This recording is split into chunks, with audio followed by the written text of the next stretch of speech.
Hello, friends, and welcome to Into Fly Fishing. Today, I'm out here to talk to you about one of the rivers that I know very well, and that is the Beaverhead River in southwest Montana. So let's get going.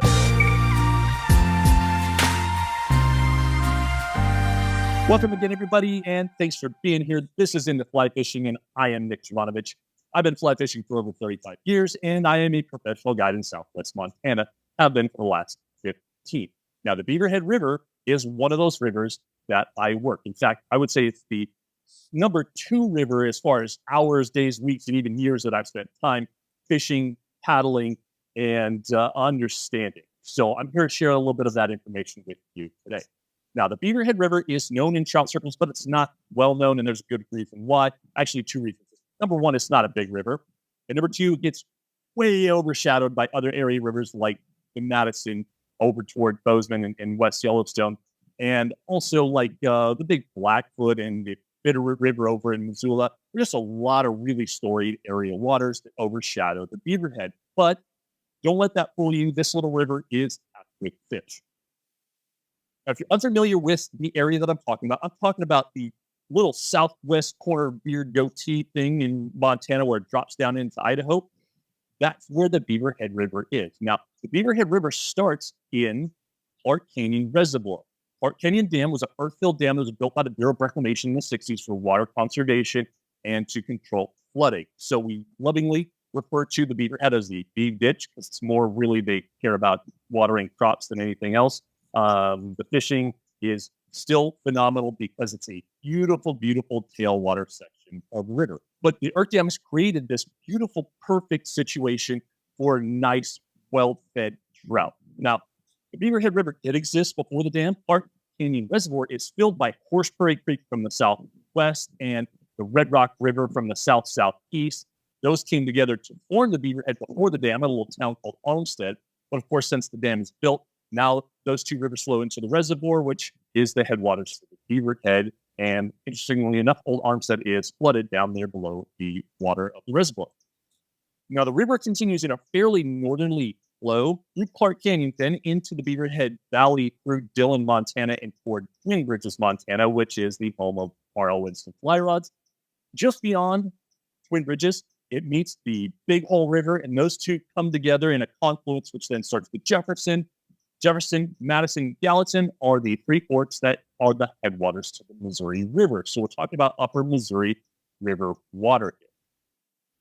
Now, it's a 70-ish mile long river, but we're talking about fly fishing or fishing in general. Most of the time, we're talking about the upper stretches of the river from the main large dam below the reservoir, that Clark Canyon Reservoir, flowing all the way to the mouth of the canyon where you come out into the Beaverhead Valley, where there's a secondary dam at Barrett's Park. That secondary dam kind of diverts water into the irrigation ditches to water the crops. So that upper section is generally what we're talking about as far as fishing. Now, you do have the lower Beaverhead, which flows through Dillon into Twin Bridges. The access is limited. You can't get in on a boat. You can, of course, with Montana Street Access Law, get in on public access and wade around.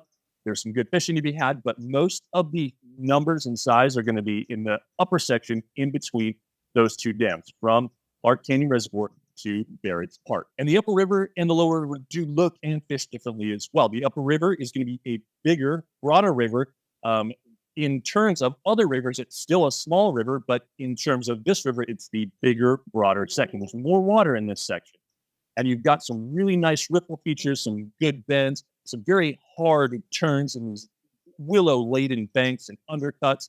Once you get to Barrett's Dam and down, it's small, it's windy. You're really entering the farm and ag land once you get down past Barrett's. Now, before the dam was constructed, this river was chock full of cutthroat. That Red Rock River up above that feeds into Clark Canyon Reservoir has a bunch of cutthroat in it. But really, the lake and the Beaverhead River have been overtaken with very nice, fed, large, spry rainbow trout and brown trout. Also, of course, your mountain whitefish. I'm not joking. If you're looking for a state record whitefish, head to the Beaverhead River and you have a pretty good chance. Now let's talk about why these fish are so fat, fed, happy, and spry. And that's because this dam situation that's been created by the Bureau of Reclamation has fostered an environment where the bug life is absolutely thriving. You've got moss that will grow up in this river, but if you have moss and you've got gravel, you've got vegetation, you're going to have bugs and you're going to have fish. Now, this is one of those cobblestone and silty kind of bedrock situations in which will get a lot of tailwaters, which means smaller rocks, smaller bugs, but there are millions and millions of bugs. Now, the hatches on this river are extremely prolific. You get really, really great midge hatches and blue wing hatches in the cold weather. You've got an unbelievable amount of mayfly hatches through the summer. The PMBs that come off on this thing are phenomenal. In the heat of the summer, you're going to get those little tiny pseudomays. You're going to get a good, strong trico mayfly hatch as well. Lots and lots of fish can be taken on the top this way. In the heat of the summer, in those faster ripples, that's going to bring on an insane amount of yellow sallies. The yellow sally hatch on this river is absolutely incredible as well. And caddis. Did I mention caddis? This river is chock full of caddis. Caddis are some of the most important bugs for trout, and this river is full of them. And those caddis get even more important the further you get down from the dam.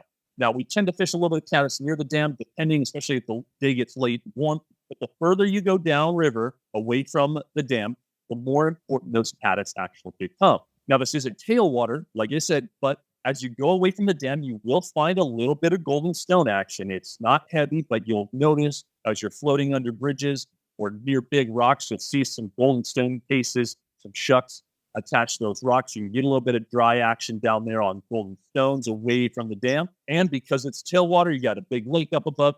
Sows and scuds are an important part of these fish's diet too. So you're going to want to have a good variety of sow bugs and scuds, especially once you're up underneath the dam and for the first few miles of river. Now that you know about the bug life on this river, let's talk about the methods for catching fish. Like I said before, this river is chock full of bugs, and the number one way that you're going to catch a fish on this river is nymphing. There are just a ton of nymphs in the water at all times. So most of the time, you're going to see people fishing an indicator method on this river. Now, that doesn't mean that's the only way to go, but it's going to be the most predictable and sometimes the most effective way to get a big fish on the Beaverhead River. Now, I will tell you that the flows do fluctuate quite a bit on this river, not in a given day. It's not a power generating dam. It's a very consistent flow throughout the day. But in the springtime, when they're not irrigating very much down in the valley below, they're not going to let a lot of water out of the dam. It's going to be lower. We're talking like 300 cubic feet per second. That might sound low, because it's always relative to the river channel itself. For this river, it's a medium low flow. So you're not going to need much weight. Now, in the height of irrigation season in the summer, they're going to open up the floodgates and let this river roar. And I'm talking, I've seen it up to like 1,100. So 300 to 1,100 on this small river channel is a big difference. This river channel, it just really funnels the water. It's got a good rate on it, so you get a pretty good current push. If you're talking over 600 cubic feet per second, you're going to need to weight up. Weight is going to be your friend. Even switching over to something like a Teton rig to get your weights and fly down and into play right away, that's going to help you out big time. Now, dry fly fishing on this river can be absolutely lights out as well. These fish can be picky, especially in the upper sections where they see some boats and they see some wade fishing in. But if you stay consistent in your drifts, if you stay on it and you just put some time in, you're going to find some nice fish sipping. Now, there are some days when you come around a bend and the sallies are going crazy and you just see snouts up all over. There are some days when you can float an entire stretch of river in a given day and see zero fish coming up. Now, that's not to say that the dry fly method won't work on those tougher days like that. You might have to get a little bit more creative, like tossing a caddis way up in underneath those undercut banks and underneath the overhanging willows, and you may be able to get a fish up that way. There's always going to be some fish somewhere in the shadows, underneath some undercuts, underneath some trees that are just kind of up in the water column, seeing what's going on. Now, in that upper section of water, closer to the upper dam, you do, like I said, get a whole lot of nymphers. As you go down away from the dam, and you're about halfway to Barrett's Park or so, you can switch over to different methods like even dry dropper. I like fishing dry dropper on the river as I'm getting down away from the dam.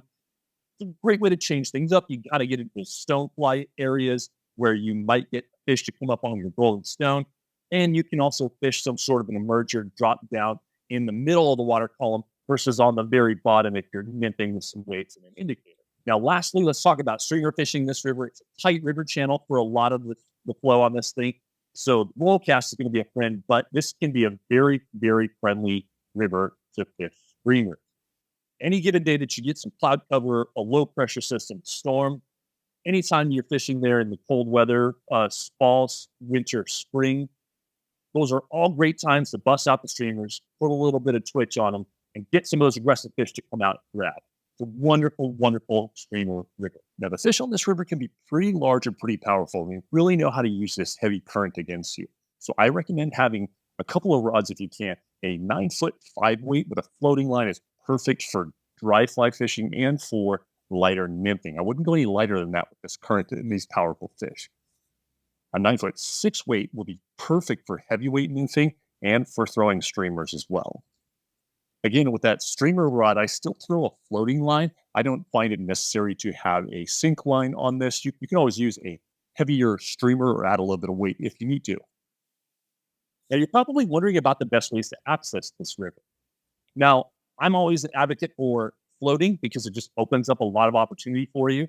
This river is a wonderful, wonderful float river. Now, you kind of want to be experienced. It's a narrow river channel, and you get a whole bunch of windy bends that you got to navigate. If you're newer on the oars, it's not the easiest river to paddle, but that will give you, of course, access. Now, that being said, there are plenty of places to walk in and wade fish. From the dam all the way to Barrett's Park, you've got all these boat ramps, these FASs, these state-owned fishing access sites, public access for anybody to put a boat in or to walk and wade to fish. The riverbed cannot be privately owned. The water cannot be privately owned. So as long as you're below that very obvious high water mark, you are not trespassing. You go up and down. Of course, when the flows are lower, it's a little easier. When the flows are up, a little bit more difficult. You're kind of relegated to a specific area.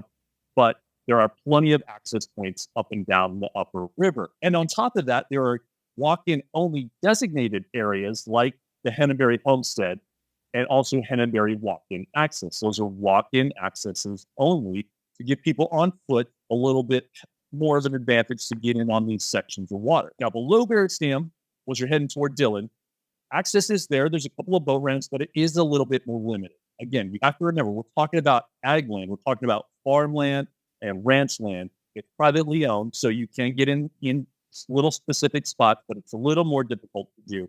One of the best areas to hit down there is where I-15 and Highway 278 come together at Poindexter Slough.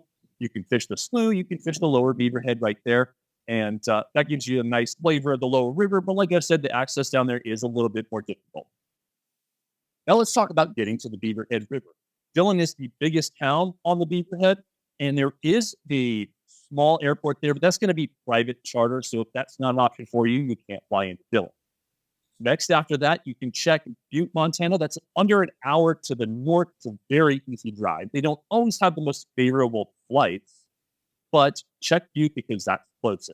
After that, you're going to want to look into Bozeman. Bozeman has plenty of flights, and it's less than 2 hours away. Missoula, Montana, and Idaho Falls, Idaho are about equidistant, around 2 hours away. That'll give you enough idea of how to fly in or even the areas you can drive in from. And once you're there, of course, you've got to check the local laws. Make sure you get online. You can buy your license online from Montana Fish, Wildlife, and Parks. Montana accepts digital copies of licenses. So as long as you have it on your phone, you're good to go. But pro tip, don't rely on service or internet access. Once you buy your license on your phone, take a screenshot of it and save it into your favorite photos. That way you'll have it at all times, no matter what. And then go into airplane mode when you're on the river because you're not going to have service and your battery's just going to get drained anyhow. So airplane mode, screenshot, and you're good to go. Of course, you can go to any of the fly shops and buy a license to have a hard copy printed out. Now, Montana is very friendly to their chop. They want to take care of their resource. So if you're there in the summer, you're going to want to make sure that the section of river you're fishing is open to you. And I'll tell you what that means. Number one, on the Beaverhead River, there's 2 sections on the weekends that rotate closures. And those closures include people like me, commercial guide fishermen, and out-of-state float fishermen. Now, that means you can walk in on one of the walk-in accesses. You just can't float a boat through these specific sections. There's one section on Saturday and one section on Sunday. They rotate those two. The rest of the week, it's open. Now, the second thing you want to take a look at is what they call heat owl restrictions. So, as the water heats up in the summer and the rivers get lower, Montana will initiate a hoot owl restriction to protect the fish, meaning at 2 p.m., you have to stop fishing and you can't fish again until midnight when the water starts to cool off. It's a pretty cool idea to protect those fish in warm water situations. We don't want to exhaust them and kill fish just to have fun catching them. Now, if hoot owl continues, the state can actually say, okay, we're actually going to close this section of river or this river in its entirety or these few sections or stretches of specific rivers to fishing for now, which means you can't even go out there at any time during the day until they say, all right, the weather has cooled off, the water has cooled off enough to where it's safe to fish trout. So make sure that you check those local regulations before you just walk out into the river and start fishing. And if you're heading over there and you want to get a guide, please get on Facebook and check out my good friend Cody Benzel of Montana Trout Fishers. That's Montana Trout Fishers. He is an awesome guy. He's got some awesome guides working for him. You might get on a boat with me. We'll see. But give him a call. Get set up on a guide trip. There are a couple of great fly shops in town. You got Anderson and Platt. You got Frontier Anglers. Go ask those guys what's up. You need some gear. Buy some bugs. Don't just jump in that shop and pump them for information, then take off. Buy something for them, give them some reciprocity there. That's how it works. And if you need a place to stay, there's 3 awesome cabins called Alturas Cabins. Less than 5-minute drive away from the Beaverhead River. Awesome views, very comfortable. There's a studio, there's a 1-bedroom, there's a 2-bedroom. Beautiful place. And don't forget to go into town and check out the Beaverhead Brewery. Go check out Atomic 79 Boots. Go check out Lacuna Studios Tattoo Parlor. Good stuff and good food, good times down in Dillon. It's just a really awesome spot. Of course, if you go up to Twin Bridges, you can visit the R.L. Winston Fly Rod Factory. All right, folks, thank you so much for being here. I hope you enjoyed that informational video on the Beaverhead River, one of my favorite places to be. A beautiful, fishy little river. If you have a chance to go check it out, I highly recommend it. One more time, if you don't mind, please like this video. Please follow this channel. It helps us out huge. It takes a lot of time, effort, and yes, money to bring these to you. We love bringing these videos to you. We hope you like it too. So if you do that like and follow thing, it helps us out tremendously. Once again, this is Into Fly Fishing. I'm Nick Jovanovich. Thank you so much for being here, and we'll catch you out here on the river next time.